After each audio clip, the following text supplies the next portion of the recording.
지난주 금요일 오후 진료실 문을 조심스럽게 두드리며 들어오신 73세 박 할머니의 표정이 아직도 선명합니다.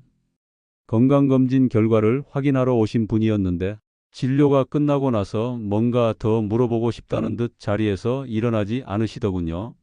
원장님, 하나만 더 여쭤봐도 될까요? 할머니의 목소리에는 평소보다 조심스러운 기색이 역력했습니다. 제가 이 나이에 암보험을 들어도 나중에 보험금을 받을 수 있는 건가요? 아니면 이미 너무 늦은 건가요? 저는 그 순간 할머니의 마음을 읽을 수 있었습니다. 나이가 들수록 건강에 대한 걱정은 커지는데 정작 보험은 언제부터 가입해야 하는지, 지금이라도 의미가 있는지 확신이 서지 않으셨던 거죠. 사실 이런 질문은 정말 자주 받습니다. 60대 이후 어르신들이 가장 많이 하시는 질문 중 하나거든요. 할머니, 전혀 늦지 않으셨어요. 저는 할머니께 이렇게 말씀드렸습니다. 오히려 지금부터라도 제대로 알아보시는 게 현명한 선택이죠. 할머니의 얼굴에 안도의 표정이 스쳐 지나가는 걸 보며 저는 이 문제에 대해 정확한 정보를 드려야겠다고 생각했습니다. 많은 분들이 나이 때문에 포기하고 계시지만 실제로는 여전히 선택의 여지가 있거든요. 보험회사에서 가입 나이에 제한을 두는 이유를 먼저 설명드려야겠습니다. 사실 이건 보험의 기본 원리와 관련이 있어요. 보험회사는 위험을 분산시키는 사업을 하는 곳이니까 암 발병 가능성이 높아지는 시기에는 가입을 제한할 수밖에 없죠. 통계적으로 보면 나이가 들수록 암 발병률이 급격히 증가합니다. 특히 70대 이후에는 그 위험도가 현저히 높아지거든요. 그래서 대부분의 보험회사들이 70세 전후에 가입을 마감하는 상품들이 많습니다. 하지만 여기서 중요한 건 그렇다고 해서 무조건 불리하기만 한 것은 아니라는 점이에요. 실제로 최근에는 고령화 사회에 맞춰서 가입 연령을 확대한 상품들도 많이 나오고 있습니다. 물론 젊은 나이에 가입하는 것보다는 보험료가 높고 보장 내용도 제한적일 수 있지만 그래도 여전히 의미 있는 보장을 받을 수 있어요. 박 할머니께도 이런 설명을 드렸더니 그럼 저도 아직 희망이 있는 거네요 라며 밝은 표정을 지으시더군요. 저는 할머니께 말씀드렸습니다. 네, 충분히 희망이 있으시죠. 다만 어떤 기준으로 선택하느냐가 중요합니다. 먼저 확인해야 할 첫 번째 기준은 바로 가입 가능 연령입니다.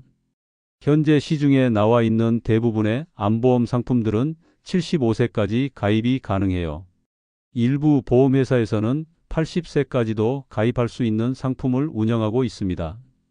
물론 나이가 높을수록 보장 내용은 제한적이 되지만 지금이라도 가입할 수 있는 상품은 분명히 존재한다는 거죠. 두 번째로 중요한 기준은 보장기간과 보장 범위의 균형을 맞추는 것입니다.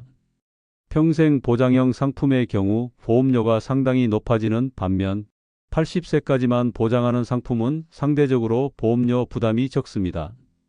여기서 고민이 시작되는 거예요. 원장님, 그럼 어떤 걸 선택해야 하나요? 박 할머니가 물어보셨습니다. 저는 이렇게 답변했습니다. 할머니의 경제적 상황과 건강 상태, 그리고 가족력 등을 종합적으로 고려해서 결정하셔야 해요. 무조건 오래 보장받는 게 좋은 건 아니거든요. 실제로 짧은 기간이라도 꼭 필요한 시기에 보장을 받는 것이 더 실용적일 수 있습니다. 특히 암 치료비가 가장 많이 드는 시기는 진단 직후 집중 치료를 받는 기간이니까요. 세 번째 기준은 고령자 암보험의 보장 범위를 정확히 이해하는 것입니다. 암보험에서는 일반암, 유사암, 소외감을 구분해서 보장하는데 나이가 들수록 이 구분이 더욱 중요해져요. 갑상선암이나 전립선암 같은 유사암의 경우 일반암보다 보장 금액이 적지만 그래도 진단금을 받을 수 있거든요. 보장 금액은 젊은 나이에 가입하는 것보다 낮을 수밖에 없습니다.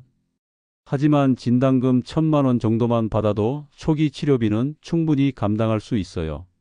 암 치료에서 가장 중요한 건 초기 대응이니까 이 정도 지원만 받아도 상당한 도움이 됩니다. 네 번째로 반드시 주의해야 할 사항이 있습니다. 바로 고지 의무 위반 문제예요. 최근 5년간의 병력은 반드시 솔직하게 알려야 합니다. 고혈압이나 당뇨병 같은 만성질환이 있다고 해서 무조건 가입이 거부되는 것은 아니지만 숨기고 가입했다가는 나중에 보험금을 받을 수 없게 됩니다.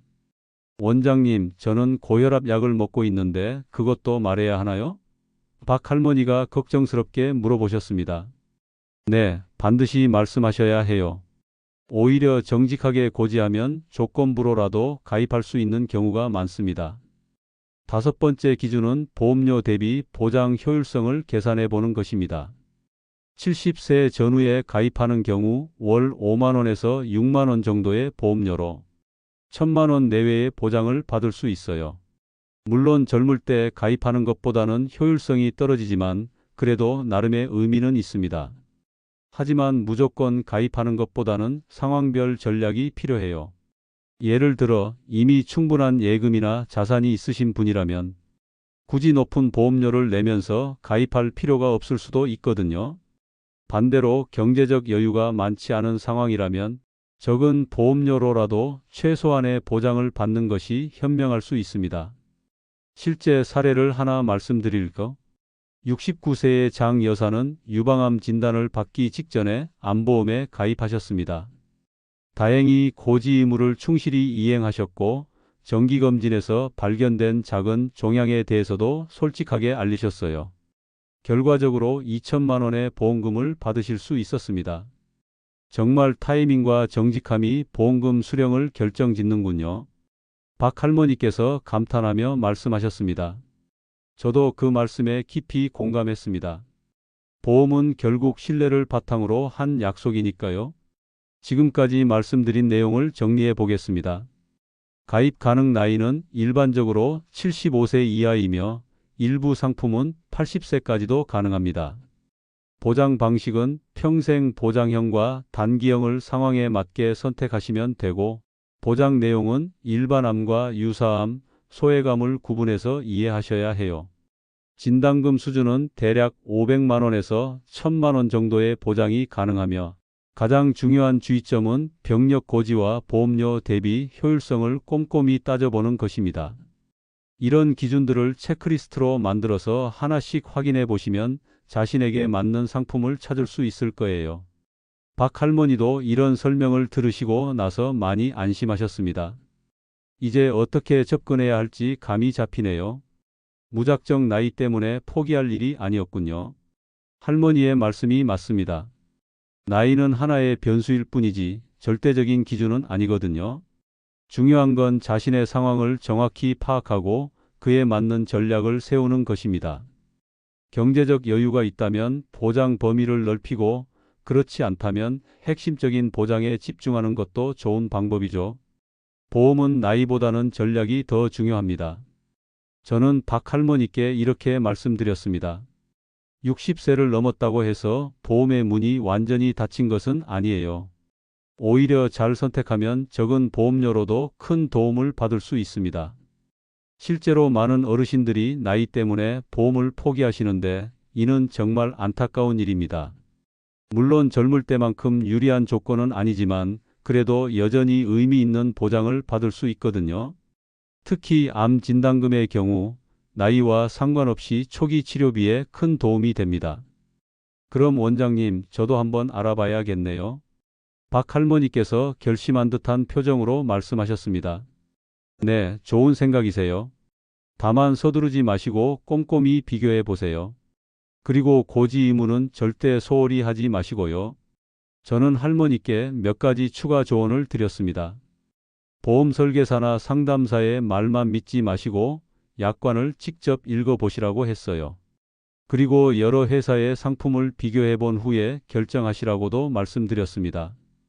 보험은 한번 가입하면 오랫동안 유지해야 하는 상품이니까 신중하게 선택하는 게 중요하거든요. 박 할머니께서 돌아가신 후 저는 다시 한번 생각해 보았습니다. 정말 많은 어르신들이 나이 때문에 보험을 포기하고 계시는데 사실 이런 분들에게야말로 더 정확한 정보가 필요한 것 같아요. 잘못된 선입견 때문에 필요한 보장을 받지 못하는 일이 없어야 하거든요. 60대 이후 암보험 가입 결코 늦지 않았습니다. 물론 조건이 까다로워지고 보험료도 높아지지만 그래도 여전히 선택의 여지는 있어요. 중요한 건 자신의 상황에 맞는 현명한 선택을 하는 것입니다. 만약 지금 이 글을 읽고 계신 분 중에 비슷한 고민을 하고 계신다면 주저하지 마시고 전문가와 상담해 보세요. 그리고 여러 상품을 꼼꼼히 비교해 본 후에 결정하시기 바랍니다. 나이는 숫자에 불과해요. 중요한 건 지금부터라도 준비하겠다는 마음가짐입니다. 다음에는 건강검진에 대해 이야기해 보겠습니다. 의사인 저도 가끔 놓치는 중요한 검진 항목들이 있거든요.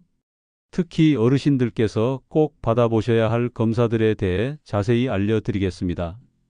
건강한 노후를 위해서는 정기적인 검진이 정말 중요하니까요.